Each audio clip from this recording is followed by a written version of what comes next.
నమస్తే. నేను మీ కుప్ప పద్మిని. ఇన్నాళ్ళు మీ సపోర్ట్‌ని నాకందిస్తూ, మీ ప్రేమని నాకందిస్తున్న ప్రతి ఒక్కరికి కృతజ్ఞతలు.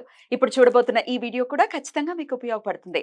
లైక్, షేర్ అండ్ సబ్స్క్రైబ్ చేసి మీ ఇష్టాన్ని, అలాగే మీ సపోర్ట్‌ని నాకందించండి. అలాగే ఈ వీడియో పట్ల మీ అభిప్రాయాన్ని కామెంట్ సెక్షన్‌లో కామెంట్ చేసి నాకు తెలియచేయండి. నమస్తే. నమస్తే.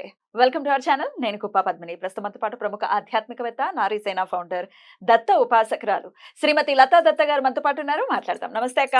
జై గురుదత్తారా. శ్రీ గురుదత్త అక్క. అక్క, కలియుగంలో ఉన్నాం. మానవ నేత్రాలకి ఎట్టి పరిస్థితుల్లో కూడా స్వామి కనిపించేటటువంటి శక్తి, ఈశ్వరుడు కనిపించే ఈశ్వరుడు, దత్తుడు, విష్ణువు ఎవరైనా కానీ ఆ శక్తి కనిపించేటటువంటి ఆ శక్తి మనకి లేదు కదా. చూసేటటువంటి పరిస్థితి మనకు లేదు. అంత ఉపాసన బలం మనకి లేదు. కానీ దత్తుడు మాత్రం కనపడతాడు. మనం గుర్తించగలగాలి. అంటే చాలా సులభుడై మనకు కనపడతాడు. మనం ఎంతైతే తట్టుకోగలమో ఆ శక్తిలోనే కనపడతాడు అని అంటూ ఉంటే వింటూ ఉంటాం. మరి ఎలా సాధన చేయాలి? ఎలా గుర్తుపట్టచ్చు?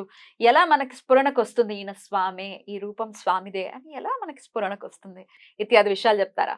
చాలా అద్భుతమైన ప్రశ్న ఇది. ప్రతి ఒక్కరు కూడా నాకు స్వామి కనిపిస్తే బాగున్ను, నాకు గురుదేవుడు కనిపిస్తే బాగున్ను, దత్తుడు కనిపిస్తే బాగున్ను అనుకుంటారు. కలియుగంలో మనకి భగవంతుడు ఇచ్చింది ఏంటంటే, భగవంతుడు నేరుగా కనపడ్డు. దత్తాత్రేయ స్వామి ఒక్కటే కోటాన కోటాన సంవత్సరాల నుంచి ఉన్నారు. స్వామి ఒక్కరే మన మధ్యలో తిరుగుతూ ఉన్నారు. త్రిశక్తి స్వరూపులు ఆయన, అంతే కదా. అంతే. త్రిశక్తి స్వరూపులు. ఈశ్వరుడు ప్రత్యేకంగా మనకు వచ్చి దర్శనం ఇవ్వరు, విష్ణుమూర్తి ప్రత్యేకంగా వచ్చి దర్శనం ఇవ్వరు, బ్రహ్మ ప్రత్యేకంగా వచ్చి దర్శనం ఇవ్వరు. గురువు మాత్రము దర్శనమిస్తారు. గురువుని ఎంత నమ్మకంతో నువ్వు పట్టుకుంటే అంత దర్శనం. నమ్మకంతో పట్టుకోవడము అంటే గురువుకి సరెండర్ అవ్వాలి, విశ్వసించాలి, గురువుని నమ్మాలి. ఇదేంటి గురువు చెప్తుంది నేను చేయాలా వద్దా, నేను చేయొచ్చా లేదా, ఆయన నిజమైన గురువా దొంగ గురువా? ఇందాక మనం అధ్యాయంలో కూడా చదివాం కదా. అంటే ఈ మన గురు పరంపర ఎలా చెప్పిందంటే, సనాతన ధర్మంలో నువ్వు గురువు నుంచి జ్ఞానాన్ని నేర్చుకుంటున్నావు, జ్ఞానం నీకు ప్రసాదిస్తున్నాడు. గురువుకి నీవు చేసిన నమస్కారము అది స్వయంగా ఆదిగురు దత్తాత్రేయ స్వామికి వెళ్తుంది. ఆదిగురు దత్తాత్రేయ స్వామి అంటే జ్ఞాన ప్రదాత. ఆయనకి మించిన జ్ఞాన ప్రదాత ఎవరూ లేరనిపిస్తుంది ఈ భూలోకంలో. అంత త్రిగుణాత్మక శక్తి ఆయన. ఆయన దత్తం అంటే భక్తుడి కోసం ఆయన దత్తం అయిపోతాడు, ఇంకంతే. ఆ పేరులోనే ఉంది దత్తం. దత్తం అయిపోతాడు అనమాట.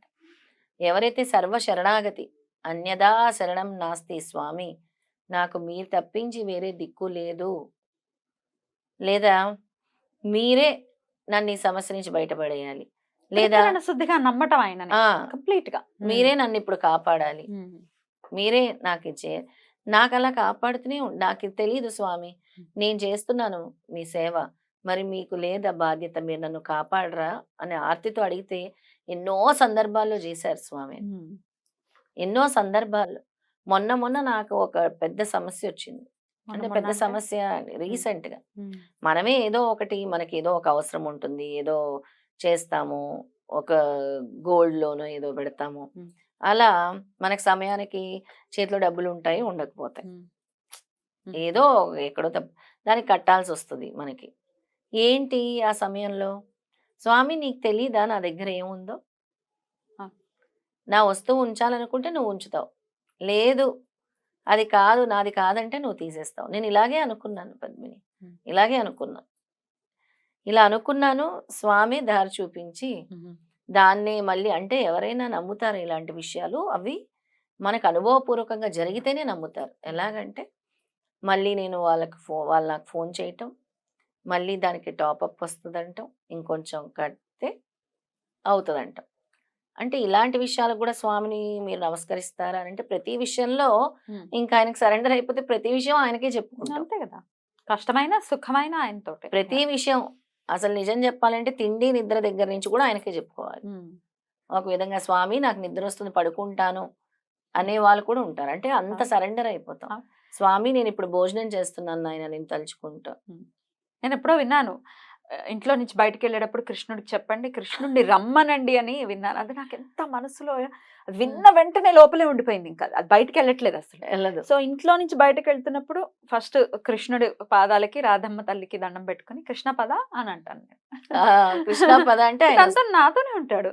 కృష్ణుడు అంటే ఇంకా విష్ణుమూర్తి, విష్ణుమూర్తి అంటే దత్తుడే. దత్తుడు. ఇంకా అంతే, ఆయనే గురువు. నేను అలాగే చెప్తాను, దత్త మీరు వస్తున్నారు నాతో, మీరు నాతో ప్రయాణిస్తున్నారు, మీరు నాతో కూర్చుంటున్నారు, Yeah. మీరు నాతోనే ఉంటున్నారు, Yeah. నా ఆత్మలో మీరే ఉన్నారు. అలా భావించాలంటే సర్వం ఎంత సరెండర్ అయితే Yeah. ఆయన మనకు అంత దగ్గరగా ఉంటారు. పరీక్షలు అనేవి కూడా ఉంటుంటాయి స్వామితో. కానీ నువ్వు సరెండర్ అవ్వకుండా ఏదైనా ఈజీగా వచ్చేయాలి నాకు. స్వామి ఊరికే కనబడాలి అంటే కనబడరు. ఎంత పరితపించాలి స్వామిని. Ah. స్వామి కోసం ఎంత పరితపించాలి, ఎంత ప్రేమించాలి, ఎంత సాధన చేయాలి, Ah. ఎంత నిన్ను నువ్వు మార్చుకోవాలి, ఒక ప్యూర్ సోల్ అవ్వాలి అని అంటే చాలా త్యజించాలి. డెఫినెట్లీ. ఎన్నిటికో మనం దూరం అవ్వాలి. మరి ఇంతకీ ఎలా సాధన చేయాలక్క? ఇప్పుడైతే ఇట్లా నమ్మటం, సర్వస్య శరణాగతి చేయటము, త్రికరణ శుద్ధిగా ఆయన నమ్మటం అనేది చేస్తాం. ఇంకా అసలు అలా చెయ్యాలి అంటే ఫస్ట్ స్టెప్ ఆయన నామస్మరణ జరగటం కదా. ఏదో పూజ చేసినప్పుడు కాకుండా ప్రతినిత్యం మనసులో స్మరణ జరుగుతూనే ఉండాలి కదా. దాంతోపాటు ఎలా తెలుస్తుంది ఈయన ఆయనే, ఈయన ఖచ్చితంగా స్వామి రూపంలో వచ్చారు అని ఎలా? ఖచ్చితంగా తెలుసుకోగలిగే శక్తి కూడా స్వామి ఇస్తారు ఇస్తారు. పద్మిని. మనం పెట్టాం గుర్తుందా, దత్త నామ కోటి మహాయజ్ఞం. నామయ మహాయజ్ఞం. దాని గురించి కూడా మనం ఒక ఎపిసోడ్ చేయాలి త్వరలో. అయితే ఆ దత్త నామస్మరణ అనుక్షణం చేసిన వాళ్ళకి అదొక అలవాటుగా మారిపోయింది, ఒక దినచర్యగా. చాలా సంతోషంగా ఉన్నానని కూడా మనకు చాలా కమెంట్స్ వచ్చాయి. Yeah. అంటే సర్వ ఆపదల నుంచి కూడా, అంటే వాళ్ళు కూడా Definitely. దత్తం అయిపోయారు, దత్త దత్త దత్త అని. Mhm. అలా స్వామిని చేరుకోవడానికి మంత్రం ఉన్నాయి. ఇదివరకు కూడా నేను చెప్పాను, ఒక మంత్రము వనికం వౌషట్ అని అనుకొని మీరు పడుకొని, వనికం వౌషట్ అని ఇది వరకు చెప్పాను ఒక అవును, మంత్రం. అవును. ఇప్పుడు నేను వేరే చెప్పొద్దాను. Mm. అది మీకు కలలో వస్తారు స్వామి మీరు Mm. చేస్తే అని చెప్పాను. కలలో కాదు పద్మిని, అది ఎక్కడికైనా వెళ్ళి కూర్చొని ఒక ప్రశాంతమైన వాతావరణం, ఒక క్షేత్రం, దత్తక్షేత్రం, ఎక్కడైతే ఆయన శక్తులు, ప్రాణశక్తులు అన్నీ కూడా ఉన్నాయో, అంటే జాగృతం అవుతూ ఉన్నాయో, అక్కడ కూర్చొని సాధన చేస్తే భూత భవిష్యత్తు వర్తమానాలు కూడా ఆయన తెలియజేస్తారు. అంత శక్తి ఉంది దత్తుడిది. ఏంటంటే వెంటనే ఆయన అలా కురిపిస్తారు, అద్భుతం. అంత అనుగ్రహం కురిపిస్తారు ఆయన. అద్భుతం. అలా నేను ఇప్పుడు చెప్పే మంత్రాన్ని గనక వీళ్ళు సాధన చేస్తూ, స్వామి మీరు మాకు కనబడాలి ఒక్కసారి, అంటే మీరు కనబడుతున్నా మేము గుర్తించలేకున్నాం. ఆయన కనబడుతుంటారు కానీ మనం గుర్తించే శక్తి గుర్తించే మనకు శక్తి ఉండదు. ఉండదు. అవును. అస్సలు ఉండదు. అలాంటి శక్తి మీకు కలగాలి, స్వామిని గుర్తించాలి. అలా గుర్తించాలి అని అంటే మీరు ఎన్నో మారాలి. మీరు ఈ మంత్రం చదివినా కూడా మీలోని చేంజెస్ ఉండాలి, క్వాలిటీస్ మారాలి. అవన్నీ అవ్వాలంటే సమయం పడుతుంది, అయినా ప్రయత్నం చేయండి. నేను ఇప్పుడు చెప్పే మంత్రం సాధన చేయండి. ఎలాగైనా స్వామి మాకు కనబడాలంటే గోవు రూపంలో, బాలుడి రూపంలో, భైరవుడి రూపంలో, యతీశ్వరుడు రూపంలో, సిద్ధపురుషుడి రూపంలో, అవధూత రూపంలో, మానవ రూపంలో కూడా కనబడతారు. రైట్. ఆ మంత్రాన్ని ఇప్పుడు చెప్పబోతున్నాను. చెప్పండి. ఓం హ్రీం పరబ్రహ్మ పరమాత్మనే హరిహర బ్రహ్మేంద్రాయ దత్తాత్రేయాయ నమః. మరొకసారి చెప్తాను. ఓం హ్రీం పరబ్రహ్మ పరమాత్మనే హరిహర బ్రహ్మేంద్రాయ దత్తాత్రేయాయ నమః. ఇది ఎన్నిసార్లు ఇది 108 సార్లు, ఇంకా ఎక్కువ సార్లు కావాలి.